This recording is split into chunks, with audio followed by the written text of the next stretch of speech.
Okay.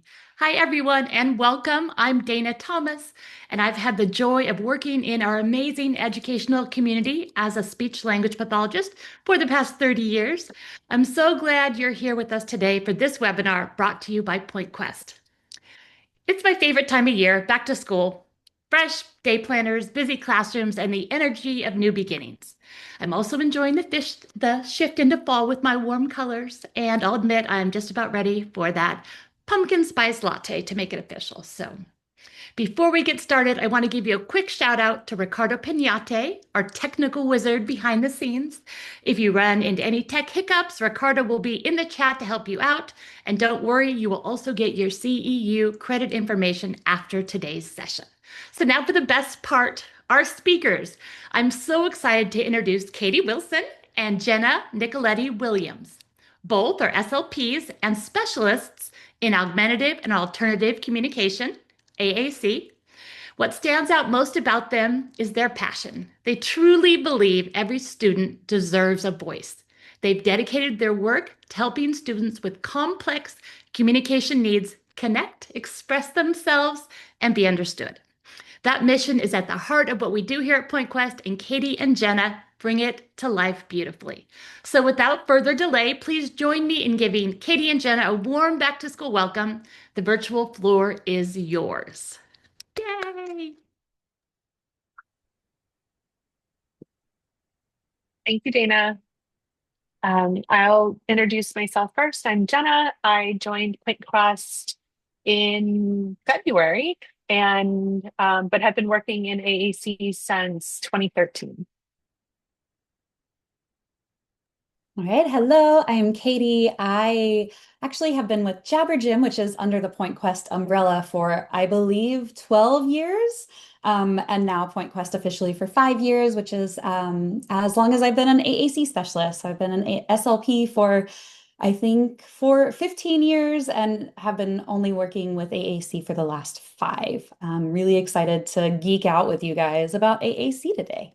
We'll also hope that you will be able to understand key concepts related to AAC access and communicator success, to differentiate between core and fringe vocabulary and some other fun facts about AAC vocabulary. And lastly, recognize the importance of communication rights, including presuming competence, attributing meaning to all communication attempts, and celebrating progress. So our topic, similarly to our learning outcomes, what is AAC? Who benefits from AAC? We'll talk a lot about access, the time it takes to learn AAC, prompting, AAC vocabulary, and then some fun hot tips if we've got time. And I will hand the floor over to Jenna. All right, thank you, Katie. We have a lot of people with a lot of different backgrounds, so we will start with the explanations of AAC. AAC stands for Augmentative and Alternative Communication. It refers to all forms of communication other than spoken words that are used to express your wants and needs and thoughts and ideas. When I think of augmentative, I think of it as adding to spoken words, and alternative as replacing someone's ability to speak. They do not have access to natural speech. They will be using alternative means of communication. It's broken up into two really broad categories of both unaided and aided communication. Aided looks at what is within the person's own body. It's their gestures, their pointing, their facial expressions. Even sign language is considered unaided AAC. These are always accessible, but limited motor ability and whether or not a communication partner can understand it will get in the way if that's not something that's available. Aided communication, on the other hand, involves tools outside of the body. This ranges from things that are paper-based to mid-text systems like buttons that have recorded messages, and also robust speech-generating devices. We think of AAC as being on a continuum of tools that range from the simplest form to the most complex. And while reinforcing that all the levels are valid and can be used together. This is a continuum and not a hierarchy, which is really important to note because your students don't have to move up or have to earn a certain level. We believe that the best system is one that's available, functional, and consistently modeled in the person's environment. We know that AAC is multimodal, and so many of these strategies, from no tech to high tech, can be used together, as well as aided and unaided can be used together. When I think of this, I saw it happen today. I had a student that I was observing that gave us some, unaided communication. He was called on in the class and gave us some hand waving to say that he was not ready. That was understood by the teacher that the teacher needed to give him a minute, and then he went and accessed his communication device to answer the questions. So it is multimodal, and as professionals, we need to be able to recognize and validate all forms of that communication. So first, we're going to look at no tech, and this is what requires no materials other than the body, gestures, body language, facial expressions. Why don't we take to the chat right now and take a guess as to what these four ladies are communicating with their gestures?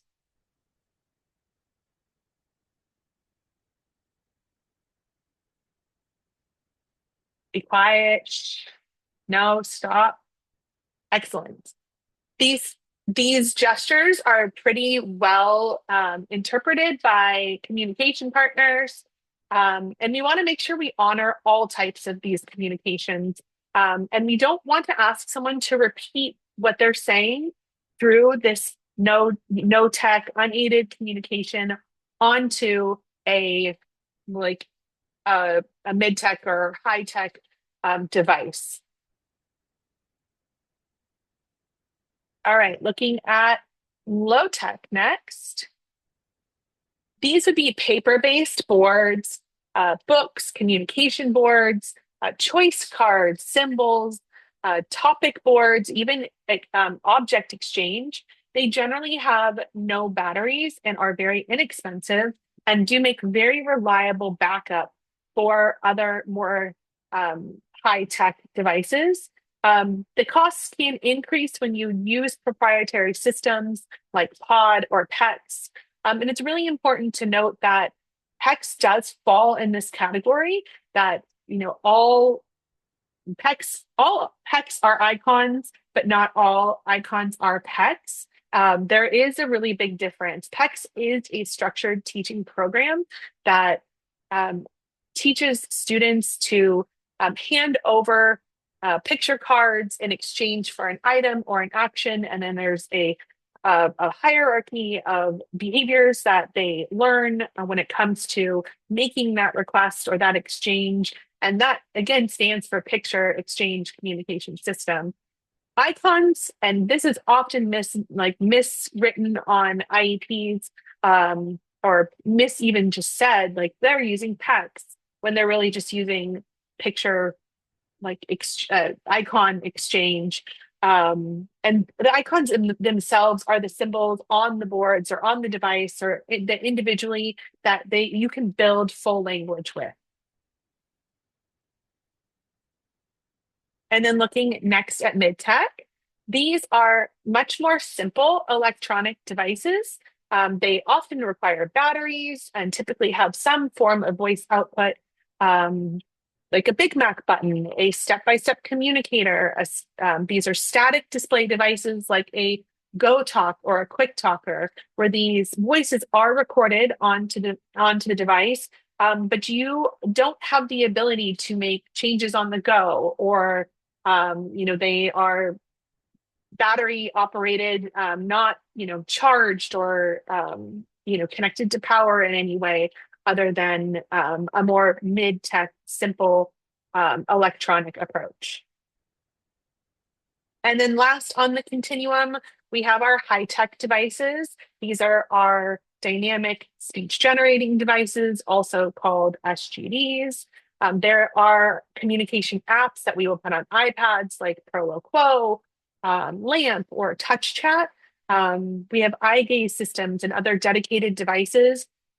this category is our most customizable and most robust, because these, like any piece of technology, can fail. This is the type on the continuum that we definitely want to have backup options for, to ensure that even when a device fails, that communication doesn't stop. So we're going to look at the alternative access. Many of our AAC users have physical limitations, and these users often utilize alternative means of accessing their communication system. It's really important for us as professionals to not look at access as ability or confuse them in any way. Just because a student can't use their hands to touch a screen or make a direct selection doesn't mean that they cannot use AAC. Access methods will be individualized. What works for one student may not work for another. And it really is important for us to find the right, most efficient model of being able to access that device. And the right method is the one that allows the student to communicate very quickly with the least amount of effort. And that goal, the goal to be efficient, also needs to look at fatigue and being able to create consistency. We need to be able to choose a selection method that is something that can be used both in the classroom and on the playground and in therapy and at home. I will always hit home that we need to provide a backup option, like maybe partner assisted scanning, which I'll talk about here in just a minute, because these are all, high tech things that can, have things that go wrong with it. So looking next at direct selection, and this is the method of selection where users access the icon or word directly. That is either through touching it, like touching the icon with their finger, or using an alternative method such as eye gaze, a joystick, adaptive stylus, or some kind of head tracking where they're selecting directly. There's quite a few ways to directly select, and like the world is your oyster with the creativity you can use to find the right consistent way to make selections. But don't let their motor capabilities be confused with any sort of cognitive limitations. It may take longer for us to unlock the right selection method, which will then hopefully unlock their access to being able to understand and use complex language. Thinking of scanning is a great way to access AAC with someone who is not physically able to make a direct selection. Oftentimes, an AAC user will be able to use simple switches like the ones pictured here. In the ones pictured here, the one on the left is toggling to be able to move across the screen, and then the switch, the scanning switch on the right allows for them to select. And so there's a couple different ways you can set up these scanning systems to do either single icon scanning or like column row scanning. But this is one way to be able to modify access to be able to get, have a robust amount of communication available while the person still is unable to make direct selections. This is, and along with eye gaze, scanning and eye gaze can be very exhausting for your users. And it's really important to have highly trained communication partners who know how to wait. The delay while they are scanning or while they're moving through the different pages or the different icons, it takes time, and you have to be a patient communication partner. And the fatigue for them can be very real. So we want to make sure that any selection method we are looking at for our students is, efficient, the least amount fatiguing, and can be used across all contexts. Now, looking at partner-assisted scanning, this is on its own a very viable method, but it's a great backup when other things fail. So it's great both ways.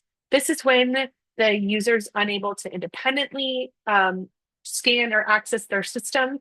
And it involves having a very highly trained communication partner that goes through the icons to rely on that user to then tell them which is their selected message. What you see on the screen there is a pod book.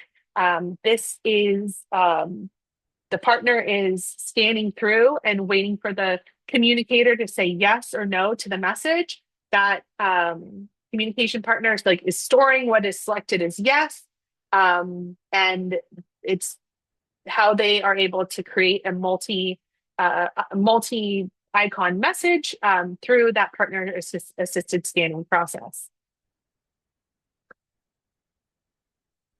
All right, Katie, your turn. All right, thanks so much. So who benefits from AAC? The short answer is all of us. We all use, like Jenna was saying, we all use gestures to communicate without our verbal communication. We all use facial expressions, emojis, all of that. So everyone benefits from a little bit of AAC. But there are also other types of users who are using it a little bit more. We have our full-time users who, this is kind of the difference between augmentative versus alternative. If they're not able to use verbal speech at all, they'll be using AAC to communicate full-time. But there are a lot of part-time users as well. So this could be maybe an autistic person who is able to fully verbally communicate when they're at home in a comfortable environment. But then when they go maybe to the doctor's office and anxiety kicks in, they might not be able to think of words as well. So they could have some pre-stored phrases already in a communication device that could help in those times.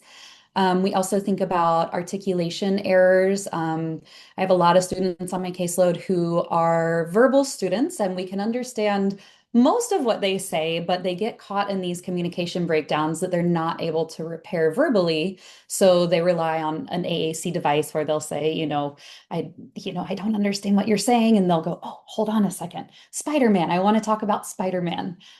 So that's a really valuable and useful way of using AAC as well. When should I refer if I think a student would benefit from AAC? And I think what we saw was most of you guys are speech therapists, but I know we have some classroom staff, maybe teachers, and maybe a couple of parents in here as well.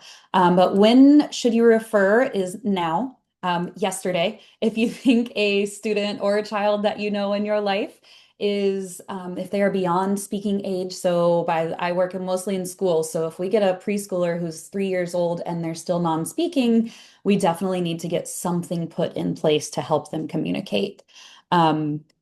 That will help immediately decrease frustration in the home, help them understand how to use expressive language. We want to remember that expressive language takes a long time to learn, even in your native language. So the sooner we get some form of expressive language in hand, the better. Let's see. That kind of jumps ahead a little bit. We'll go here.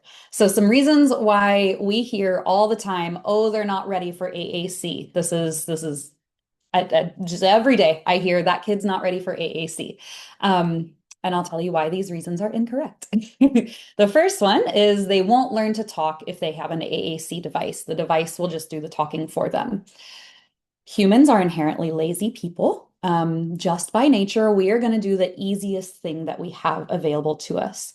If an AAC user is physically able to communicate verbally, that's what they're going to do because it is easier and more efficient than using an AAC system. There's tons of research to back up the fact that an AAC user actually increases their verbal speech if they are able to physically. They actually increase their verbal speech once they get an AAC device in their hands. So that's an easy myth to dispel because we've got the research behind us on that one. We also always hear they're not ready because they can't discriminate between the icons on the screen or the pictures that we've printed out. They can't discriminate, so how are they going to communicate with it?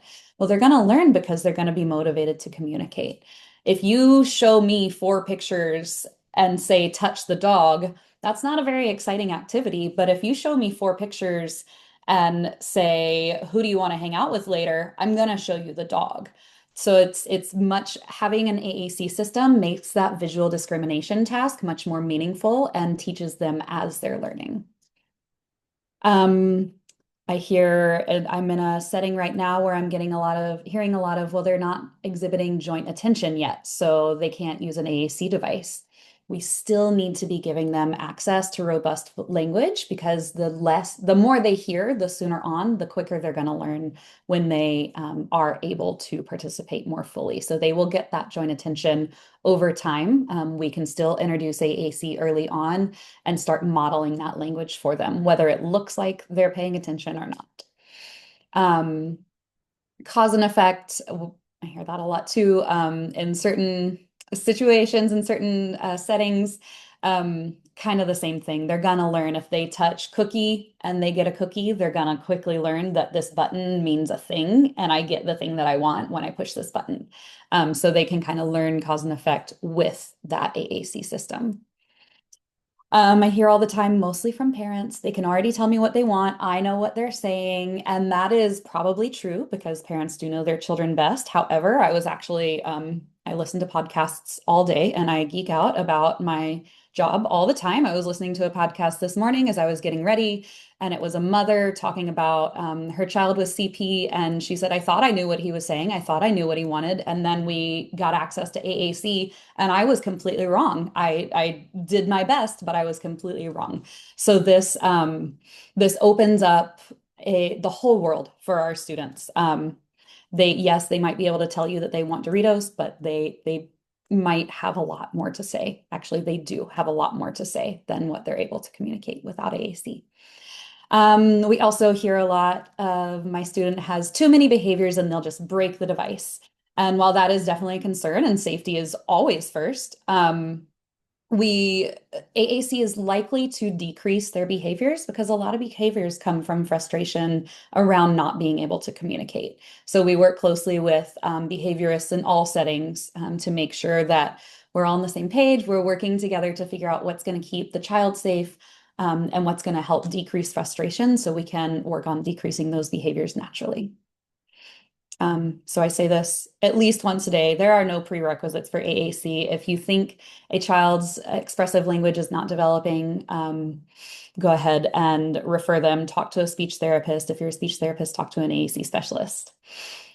Now, how do we get devices? There are multiple ways of getting devices. They should, in the best circumstances, complete a full AAC assessment. However, that can take time, and they might have to wait quite a while. In the meantime, you can do things like trial devices in your speech sessions. A lot of classrooms actually have AAC devices floating around. I know if you happen to be in Sac City schools, we have 2 AAC devices in every mod to severe classroom, just for that purpose, so that kids can get access while they're maybe learning, waiting, and start learning. But if we're looking at getting their own device, we can use private pay. A lot of families opt for this just to kind of skip the system. Thankfully, iPads coming onto the scene of AAC have made AAC devices so much cheaper. You can get an iPad for 150 bucks used, and then the AAC app there's one that's $10 a month. So the cost of a private AAC system is not nearly what it used to be. School districts can also fund devices if they receive an AAC assessment through the school district. Insurance is my preferred way of helping kids get their devices. That means that once they have their own device, they get to keep it until they no longer need it. It goes with them if they move cities, if they move school districts, it stays with them. And you also get access, if you go through an insurance funded device, you also get access to the device, the company that sells the devices, the vendor, that's the word. You get access to the vendor, and they usually have really great customer service there. So you get a lot of tech support and coaching that way. And there are some other means, like in California, we have California Children's Services who will help fund. Shriners Hospital, I have quite a few kids who have gotten very expensive eye gaze devices funded completely by Shriners. And in California, we also have DDTP, which is the Deaf and Disabled Telecommunications Program. I haven't used them yet, but apparently it's really easy to use and they fund a lot of devices. We kind of went over that, so we'll go through access. So Jenna talked about ways that we physically access the devices. This is not that. This is looking at always having access to their device. We want our students to take their devices with them when they go to the grocery store, when they go out to eat at a restaurant, when they go to grandma's house, when they go to church, when they go to their friend's house. We want them to have their devices with them all the time. If they have a high-tech device, this is why Jenna was saying it's so important to have a backup. iPad batteries die. If you have an eye gaze device, sometimes if you're outside in the sun, there's a glare and you can't see the device itself. So there's lots of reasons to have a backup. But we want to make sure that our users have access to their devices all the time. It should always be within arm's reach. A good way to help do this in the school setting, I have handed out probably thousands of these by this point. We print them out en masse and laminate them. Have your device out and ready. So we will hang these on a book where they hang their backpacks. We will put them on the desk. Some classrooms that have a lot of AAC systems in there will actually write the kids' names on the board so that staff remembers, oh yeah, Johnny was supposed to have his AAC device out. Where is it? We really want those devices coming out first thing in the morning and not getting put away until the end of the day to go home. And even better if they can use it on the bus or the car ride home. Also, too many times we go into a classroom and all the devices are in backpacks or in a closet, and that if they don't have access to their device, they can't learn it, they can't use it, and they can't communicate with you as fluently. On that same note, we never want to take away a student's device or delete words from their device. So it is very tempting. It can be very tempting because a lot of our, especially new AAC users, just like to push all the buttons and hear all the words and see what it says and listen to everything. And it's super fun. And that can be really disruptive in a classroom setting, especially. However, if we take away their device, that really is like taping up a student's mouth. They really need that time and space to explore their device, and you never know when they're going to actually want to communicate something with you. So we really don't want to take their devices away. Again, this is where we work closely with behaviorists, and we would treat this more as a behavioral methods where we're talking about maybe take your device outside and use it, or let's adjust the volume. Let's use our inside voice adjusting the volume. Never deleting words from devices. I get that a lot as well. People will say, well, all he wants to do is watch Blippi. So I'm hearing the word Blippi 1,000 times a day. So let's just take it off. Or I had one classroom that whatever snacks were available that day, they would delete everything else so the kid couldn't ask for those snacks. But that is really like reaching in and plucking a word out of their brain and giving them no access to say that word. And we really want to avoid doing that. Who knows what they might want to say at any given time, and a kid saying Blippi when they can't watch Blippi is not so bad. They might not even be saying, I want to watch Blippi. They might be telling you, I want to talk about Blippi, or I want to show you Blippi. So we never truly know what a kid is communicating to us. Stimming. This is another thing that I think gets devices taken out of hands pretty quickly. For the same reasons, it can be very disruptive. So do's and don'ts, I have them flopped because it makes more sense to put the don'ts on the left to me. So don't take the device away. We talked about that. Don't mute the device. You can talk about inside and outside voices like we discussed before, but we don't want to just turn the volume all the way down and take away their power and their voice. We don't want to remove favorite words that might be stemming on, and we don't want to interrupt them either. Again, we really don't know why they're stemming on these words. It could be that they're actually stemming and they like the auditory input that they're getting. They like the way that icon sounds, that word sounds, and it's pleasant to hear it. They could be babbling or exploring their device. We call it babbling in the AAC world when they're just poking around to see what all the words say and what they all do. It could be play, or it could be a special interest like Blippi. Again, they might not be saying, I want to watch Blippi. They might be saying, hey, I want to tell you that I really like Blippi. He's super cool. So the things that you can do in those situations, work with your BCBA. Offer them headphones so we can, and I always like the plugged ones so they can plug it in, listen to it, unplug it when they're ready to talk. Give them time and space to explore. Hey, Johnny, we can't be doing this right now, but when you go to recess, let's take your AAC device with you and you can have at it.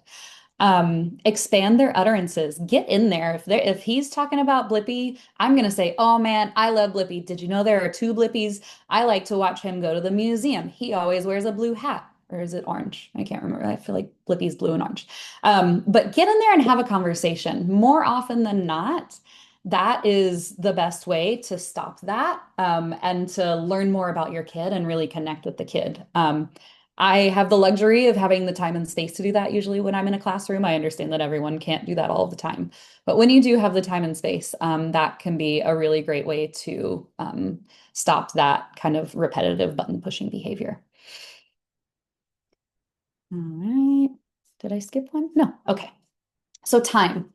It takes a really long time for us to learn language. Receptively, understanding language, it takes a long time, and then speaking language takes even longer. For most AAC users, this is the first time they've ever had practice at expressive language, at least symbolic expressive language, where we're able to tell what they're saying. So it's going to take time. If you're learning a second language and you've only done Duolingo and you've never spoken the language out loud, you're not going to be able to speak the language out loud. So it's the same thing. This is their form of expressive language. We want them to have a lot of time to learn it and be patient with them while they learn it. It is not a band-aid. It seems pretty straightforward, but it is not, it's not a quick fix that's just going to have them communicating fluently immediately. This is my section with a lot of quotes. So by 18 months, babies have heard 4,380 hours of spoken language, and they're absolutely not fluent speakers yet. If an AAC user only sees those symbols modeled twice weekly for 20 to 30 minutes in a speech session, it's going to take them 84 years to have the same exposure to aided language as an 18-month-old does to spoken language. So this just shows how much exposure they're going to need to be able to become a fluent communicator. We also want to remember that these kids are already identified as having an expressive language delay. They're going to need more and more and more exposure to their language. So we have a lot of teams that will say, well, he had the device for a month and he didn't use it, so we're going to take it back. And that's just that's not the way to do it. The other thing is to us, when we see these, and you'll see a version with words on it later, but when we look at these icons, some of them are very clear. So like this means eat, obviously. To us, that means go, this green arrow. To a 4-year-old non-speaking child, that might not be as clear. But what do you think this one in the top right is? Throw it in the chat. What do you think that thumbs up is? Good. Well, you guys are really good. To me, it means like, because I'm a millennial and I know Facebook. It does mean good. This one, this smiley face means like. Um, let's see, that one's pretty clear. Yeah, this one. What do you think this one means? I can't even remember actually. Oh, I think I do. Get? No. It is get. Yeah. So there are just so many of these icons that are not very clear that we don't know what they mean until we try them out and use them. In addition to the icons not being clear, again, they've never used these words, so they need practice using these words. So all of this is going to take a really long time to learn. Please, please, please be patient with our learners. Response time. Oh, speaking of time, I should do a time check in about 5 minutes. We good, Jenna? Okay. Response time. Our AAC users tend to have a longer response time. If you ask them a question or prompt them to say something, it might take a while, and that is okay.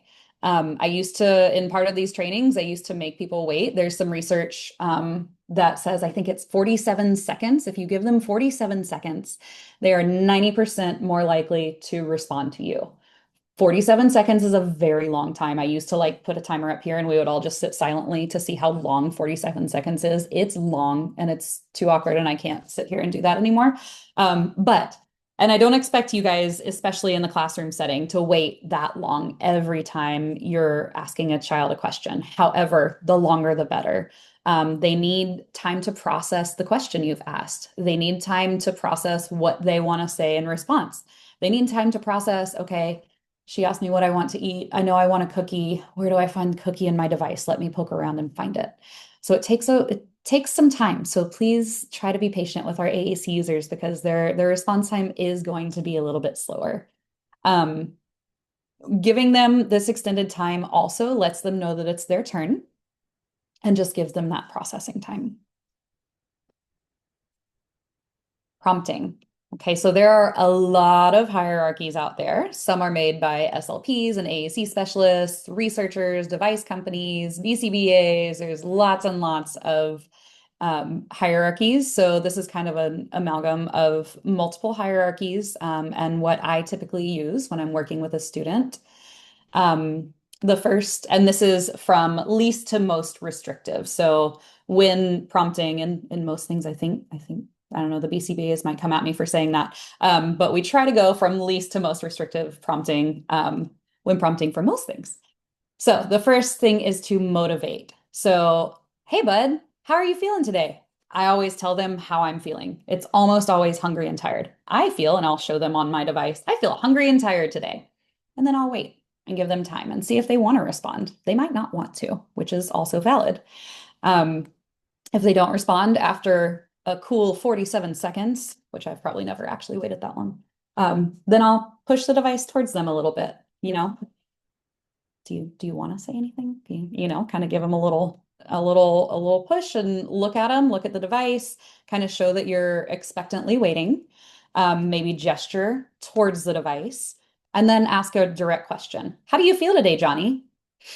If he still doesn't move towards the device, give a direction. Johnny, tell me how you feel. Tap on the device. How do you feel? Tell me how you feel. Maybe provide an example again, or start the phrase for him. I feel, and then give them the device again. The last thing, the most restrictive prompt would be a direct model saying, if I can tell Johnny's happy that day, I'll say, I feel happy, and show him the device, maybe press the speak button and give him that example. You might notice that this prompting hierarchy does not have hand over hand prompting on it. There's a lot of reasons for this. I'm going to try to talk faster for all of this, actually. I'll go through this really fast. When we prompt using hand over hand, the first and biggest issue I see, there's many, but the first one is that I get all sorts of high school, middle school students, especially our autistic students, when I go to them with a device, they just give me their hand. And like they've been prompted this way so many times. They just, they give me their hand and they're like, I'm ready to go. When I have their hand over an AAC device, they are not communicating with me. Nothing about that is communication. It is purely compliance. They're allowing me to manipulate their hand to say what I think they want to say. And we get that wrong, again, a lot. So it leads to a lot of prompt dependency really quickly. They're also not learning. If we're giving them hand over hand prompting, they're not learning where that icon is. They're not having to look to discriminate between the icons and select their icon. So they're not learning how to utilize the device. And lastly, just from a moral standpoint, it teaches them that adults are allowed to manipulate their bodies, and that's not a message that we want to send to our young people. So lots of good reasons not to do hand over hand prompting.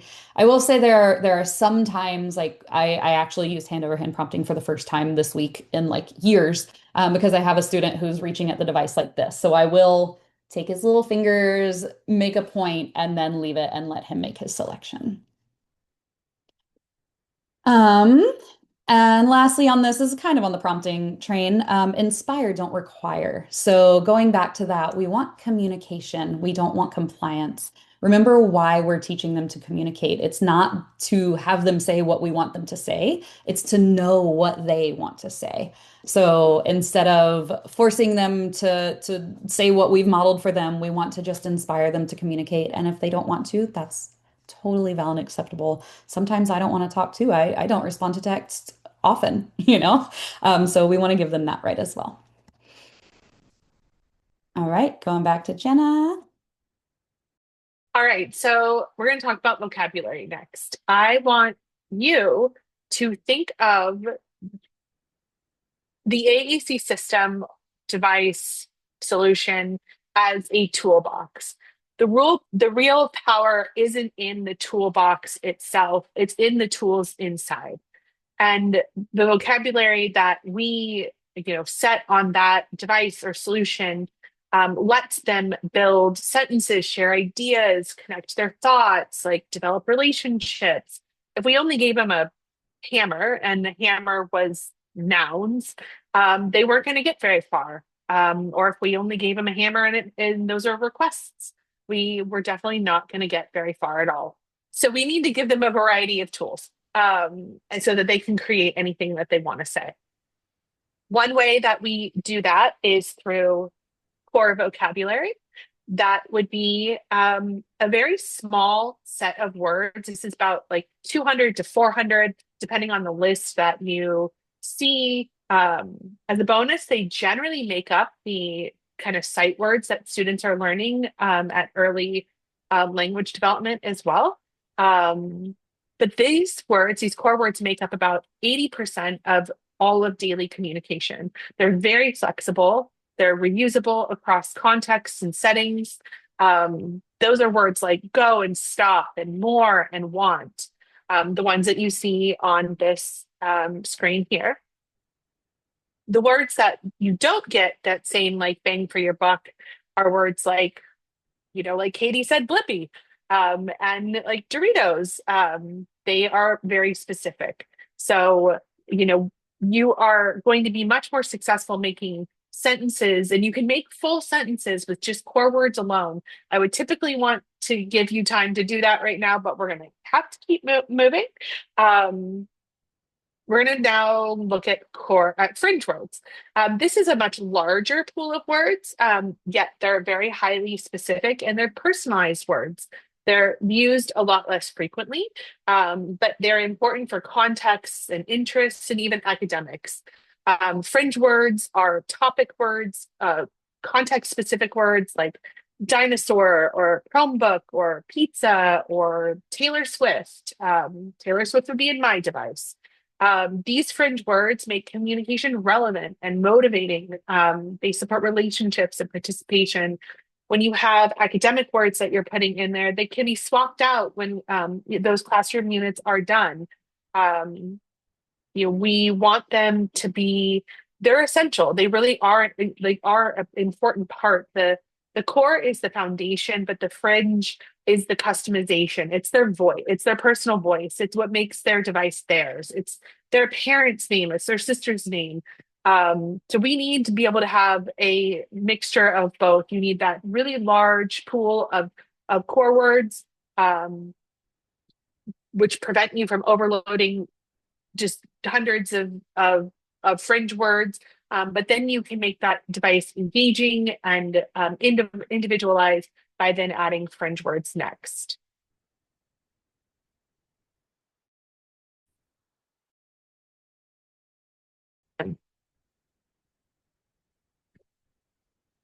Sorry, I'm having like my own tech issues over here now. All right, so vocabulary. We only want to limit the amount of icons a user has available if they have fine motor or visual limitations. Starting small, that they will have to navigate like much more to find words and making it much harder to access communication efficiently and quickly like we want them to be able to do. It also means that they need to relearn a new vocabulary when they're ready to access more words. We really firmly believe in starting with as many words as possible to be able to create that motor plan, learn where learn where all the words are in that device, and be able to have access to the most robust amount of language possible. They only learn what they have access to. So if we limit their vocabulary, we are limiting their communication. We want to touch on really quickly activity-specific boards. It's something that we see often. It One thing that it doesn't support is that motor plan that we really want them to be able to form. It is time consuming on when it comes to adult prep, and it is you know it's very limiting on the language that they have available to them. They can only um, only have access to the words that are super specific for this Mr. Potato Head activity. They cannot have the muscle memory from it before, and they cannot, you know, have the verbs and the pronouns and the connectors for everything because you're limited to just that essentially single page. And then you're constantly having to make new pages. We would like to implore you to use the existing words on their devices to be able to support that same activity. These are both touch chat layouts and have all the same words you would need for Mr. Potato Head. And you can still then navigate to the right places where you can do put or on. You have all of your physical attributes, your eyes, your hand, your mouth, all in one place, and then you have your clothing all in one place already. So use those existing pages where they are, so that they're using their motor plan and they're using their experience of being able to navigate through that device to develop the most authentic language opportunities that are available to them in that activity you're wanting to do. Because play also involves more than just that identification of the arm or the shoe. We want them to be able to joke and protest and tell you to do something as the adult. So the existing pages will allow that full participation with the additional fringe words that might not be in there normally, like mustache, can be added, but you don't have to make a whole new board. So it really is a time saver for staff, and it allows us adults to be able to model language naturally because we are already modeling on these devices as they use them throughout the rest of their day.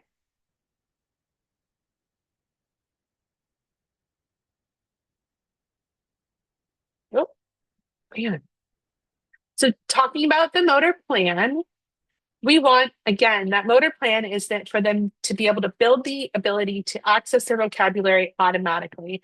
They learn where the things are located, the icons are located in their device, and then we take away that cognitive load the more they go to that word, and they don't have to think about, like, where's Cookie, as Katie had said. It makes their communication faster. If you think about, your phone, I have an iPhone. I know exactly where my messages app is located. I don't have to stop and think about where it is if I want to go send a text. I have my motor plan as to where it is. AAC will feel the same way the more that they have consistently accessed that same layout with their robust language. And they're not having things moved or shifted on them. So we do not want you changing where things are located or making those activity pages, because we don't want to impede their ability to just be able to communicate with the device as it is, navigate through, build that motor plan. Because if I gave this keyboard to you and asked you, like, we all know what a keyboard normally looks like and we all type our name in it, but how quickly could you type your name if I went and put all the keys where they are on this keyboard here? It would definitely make your speed a lot lower and your efficiency a lot lower, and your frustration a lot higher.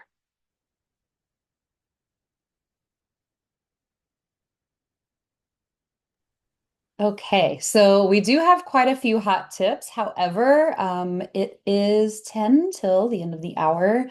So Ricardo, do you think we should go to questions, or should we go through some of these hot tips? I think you have some time to go over those hot tips, and then we can Woohoo! do some questions. Okay, awesome.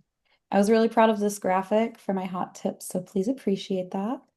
Um, so the first and most important, I think, presuming competence. So a lot of people will see our AAC users like a kid with cerebral palsy who is not able to verbalize at all, or maybe has a trach, and maybe doesn't move their body. They have a really complex body and a lot of medical conditions, and think that, well, they're not going to be able to communicate with us. And like Jenna showed you, there are so many ways we can access communication devices. I actually have a kid right now who he has he's a direct selector and he uses his toe and he is so fast and so efficient and he uses 60 different icons on an iPad and he uses his toe to do it all. And it's also his second language. He's not even an English speaker, so he's doing so great.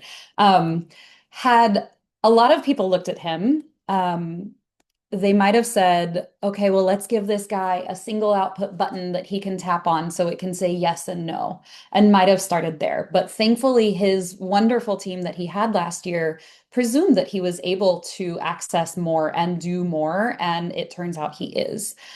So that is just a big important thing because we oftentimes get caught in that loop of, okay, well, let's start small and then go bigger from there when that's really doing our kids a disservice. We also want to honor all forms of communication. So this is a big one for me. Like Jenna was saying, I can't remember what gesture you did, but you did a gesture and we knew what you were saying. Oh, this. I know what you're saying. You don't have to tell me. I'm not going to then make you go on your device and say, stop. I'm just going to honor that you said stop. Even me as a speech language pathologist, all I want is for everyone to communicate more in a way that I can understand. But still, if a kid is telling me, if they're pointing at this phone, showing me that they want the phone, I'm going to give them the phone and then I'm going to show them on their device, oh, you wanted the phone. You could have said, I want phone. But I'm going to honor how they're communicating with me because if I don't, that's going to decrease the trust they have in me. It's going to sever the relationship and the appreciation they have for me. So we really want to first honor their communication and then teach them a new way to communicate or an additional way to communicate. And we also want to remember that again, these AAC users are people with a known communication disorder. So if we're not letting them communicate in other ways, then we're really doing them a disservice. So going back to the phone example, if I said, you can't have this phone until you go on your device and you tell me what you want to say, to me, that's the same thing as telling a child in a wheelchair, well, you can't have the phone until you stand up and walk over here and get it. These kids have a disability just in the same way as a child in a wheelchair might. So we want to make sure that we're not exploiting that. We want to make sure that we're giving them all the forms of communication and respecting all of that. I'm sorry, I'm working off of two screens now. I'm not sure what happened. We also want to attribute meaning to anything and everything they say.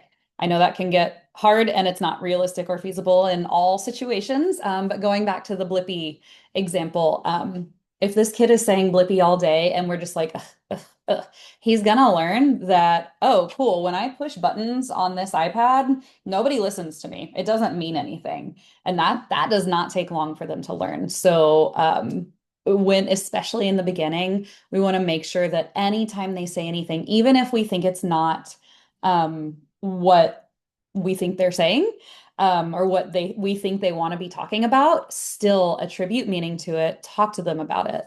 I was assessing one kid, he was, I think, a 5-year-old with autism, completely nonverbal at the time. First time seeing an iPad. We were playing with toys, he had ocean creatures out, and he kept telling me red crab. And I was like, there's no red crab. I think what you mean is, and I would tell him what I thought he meant. Like 5 minutes later, after we're playing, the teacher walks over with a red crab. The kid was telling me that the red crab was missing. He wanted to find the red crab. It was his favorite one and it was missing. And I was like, dumb little kid, you don't know what you're talking about. So that really honed in that we need to be honoring all of these communication attempts and attributing meaning to everything that they're saying as often as possible.